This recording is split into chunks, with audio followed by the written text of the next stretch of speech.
Die Here is my vesting, die Here is my krag. Hy's my bron en hy's my redder, die een op wie ek wag.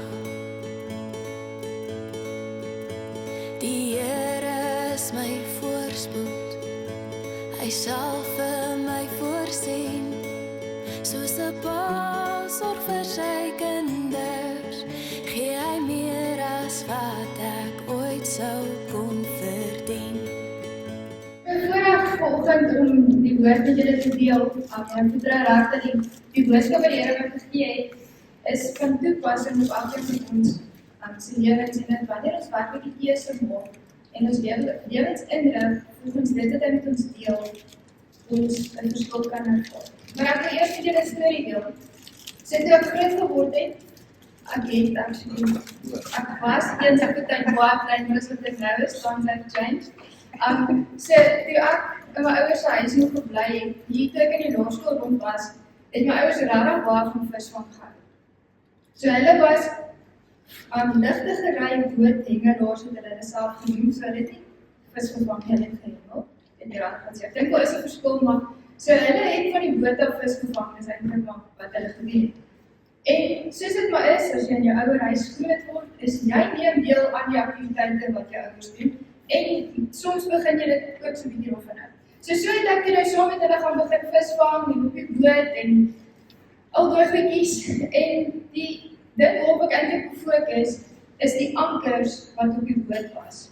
So daar was gewoonlik 1 voor en 2 agter, of hang nou maar af hoe groot die boot is, seker, ek ken nie die presiese logistiek van dit nie, maar daai anker uitgooi storie was altyd vir my nogal stresvol geweest. Ek weet nie wie van julle het dit al ervaar nie, maar vir my is dit nogal 'n ding. En ek het altyd die onderliggende vrees gehad dat daai ding gaan een van hierdie dae my been hak en dan sit ek sonder die ding by die boot en dan sit ek net so. So dit is maar my kinderdoet trauma gewees so bietjie.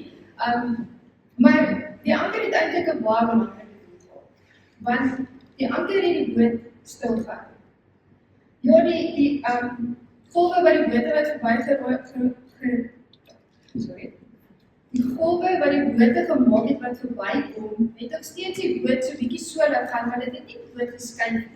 En dieselfde ook met die wind wat gewaai het. Die boot het nie geskuif nie, hy het stil gestaan op sy plek. So, my tema dan vanoggend is eintlik 'n vraag, en ek wil vir jou vra, waarin is jy geanker? En my eerste punt, I did charge my English a little bit this week.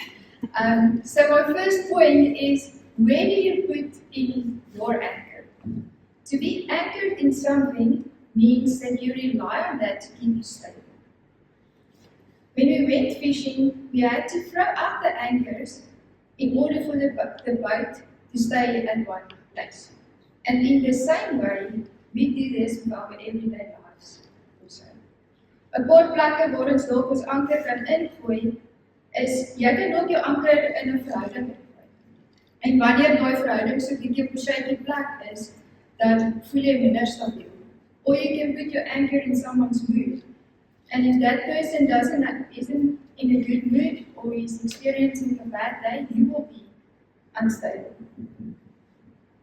Baie van ons kan dalk ons ankers in ons kinders gooi. Maar wanneer daai kinders dan tienerstadium bereik met hulle houdings, dan voel ons so 'n bietjie shaky, voel ons so 'n bietjie onstabiel. Of wat gebeur as jou kinders uit die huis uit moet werk?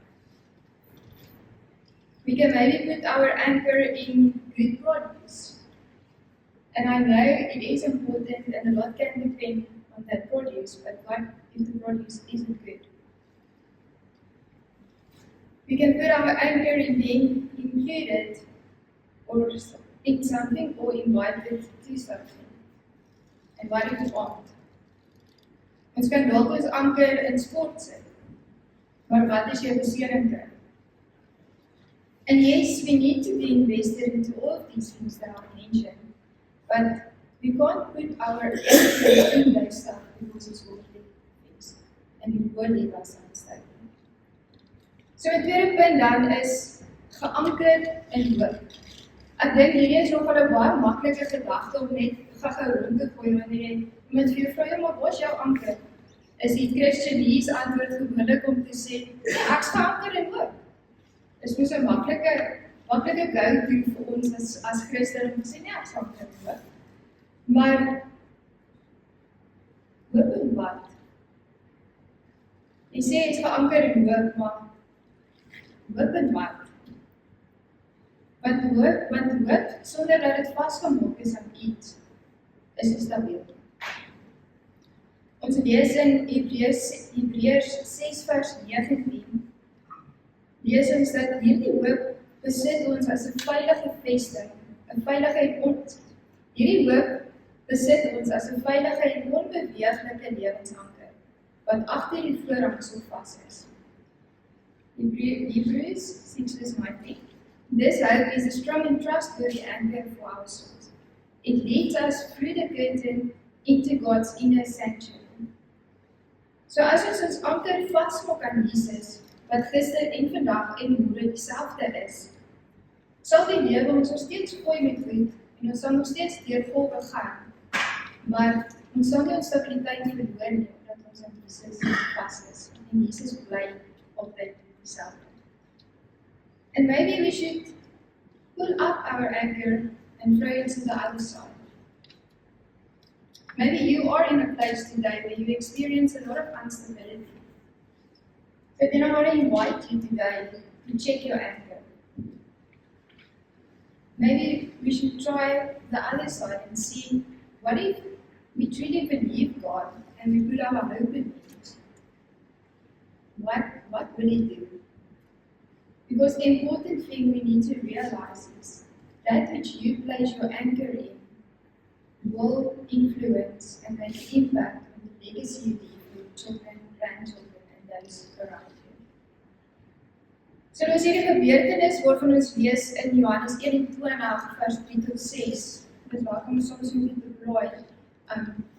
Johannes 21 vers 3 tot 6. En daar staan Simon Petrus sê vir hulle, dit is nou die ander disippels, ek gaan visvang. En hulle sê toe vir hom, ons gaan ook saam met jou. Hulle het uitgegaan en in die boot geklim, maar daardie nag het hulle niks gevang. Teen dagbreek het Jesus daar op die strand gestaan, maar die disippels het nie geweet, dit is Jesus. Jesus vra toe vir hulle, my kinders, julle het seker niks om te eet. Hulle antwoord hom, nee. Hy sê toe vir hulle, gooi die visnet uit aan die regterkant van die boot en julle sal iets kry. Hulle gooi dit toe uit en vanweer die groot klomp vis, was hulle nie in staat om die net in te trek. So die oomblik toe hierdie klomp vissermanne, maar Jesus geluister het en die net aan die ander kant van die boot gegooi, het hulle soveel vis gevang dat hulle kon nie die net intrek. En dit is seker nou vir jou vreemd, hoeveel verwys ek nou na visvang gedeelte as ek eintlik praat van ankers, maar vir my is dit presies dit. Die disippels het die hele nag op hulle eie probeer stoei en hulle die hele nag probeer om vis te vang en hulle het hierdie kant te gedraai en daai kant te gedraai, obviously nie na die regterkant nie. En hulle het niks gekry nie, want hulle het op hulle eie krag dit probeer doen. En dis so presies dit, is dat as ons ankers kan check en dit kan ondersoek en eerlik wees met onsself en sien dat ons geanker in die verkeerde goed, is dit ook tyd om vandag die besluit te maak om jou anker op te trek en regtig Jesus te vertrou en te vra om dit eerder te sit. Maar die ding is, Jesus wil vir jou lewe oorvloed gee, soos Johannes 10 vers 10 sê. Hy wil vir jou veilige vesting wees, Psalm 18 vers 3. En hy wil vir jou rus gee, Matteus 11 vers 28. En miskien moet ons net 'n bietjie ons ankers check en kyk waar lê ons hoop regtig. En dan is dit te laat om ons te sê, nee, gooi eerder jou anker daai kant of daai kant. And for me personally, this was a very difficult journey. And I tend my anchors, I tend to check my anchors regularly. Vir my was dit 'n baie moeilike journey gewees. En dit het gebeur lank nadat ek 'n goeie verhouding met die Here gehad het.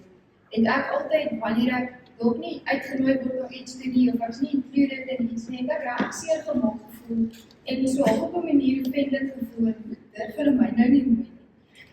En dit was my regtig moeilik gewees, totdat die Here die dag hierdie waarheid met my gedeel het, en ek het ervaar hoe hy vir my sê, if they wanted to, they would. Place your focus on me. En ek moes my anker gecheck het, en ek moes hom geskuif het. En dit het regtig baie van my verander, toe ek dit begin sien het. En ja, I still long for to be invited or included, but it doesn't define me as it used to. So toe ek my ankers gecheck het, was dit regtig met die waarheid om te besef dat my hoop was nie op daai stadium volkome in Jesus geplaas nie. So ek wonder van jou volgende. Ek wonder as jy moet eerlik wees in jouself en jou ankers tref. Wat gaan jy sien? Wat gaan jy begin identifiseer?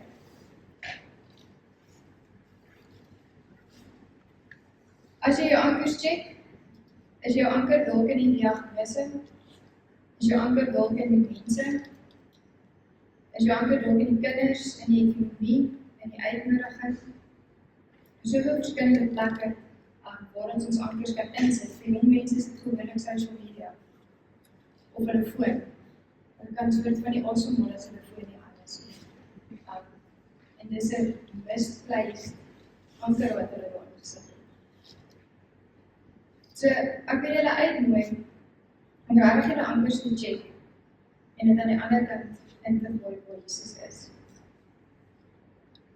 En as jy voel jy wil dit nie alleen doen nie, daar is regtig mense wat jou kan help om dit te kan identifiseer.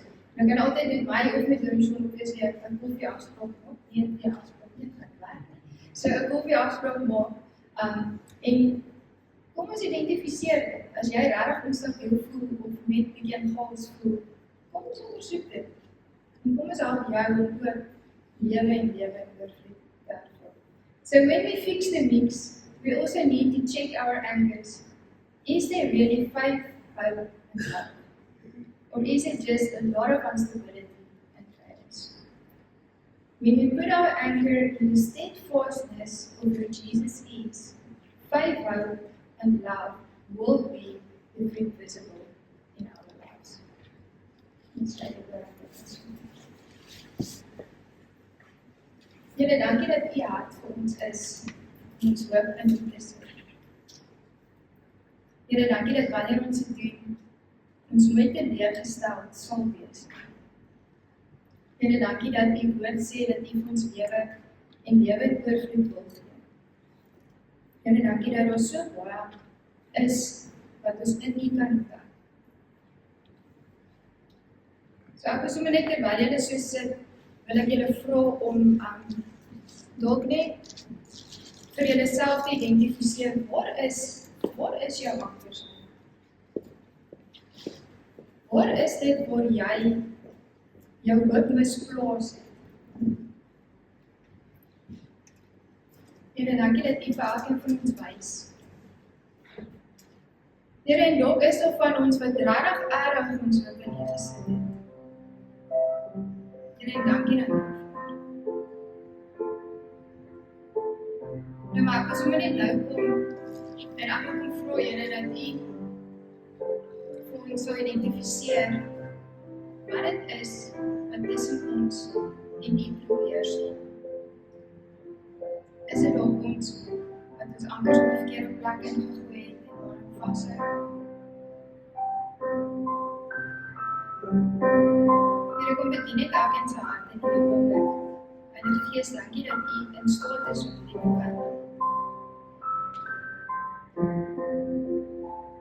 En baie keer maak hierdie goeie seer, Here, want dis waarheid wat ons konfronteer word.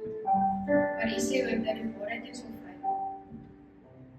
En dankie dat die waarheid wat in U is, altyd ook vir ons is en nooit is om ons af te druk of seer te maak.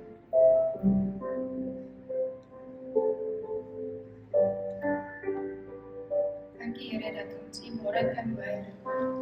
Dankie dat ons U kan sien in elke dag, voordat U ons sal dryf te doen Ons ankers in liefde sien. Dankie vir Prys die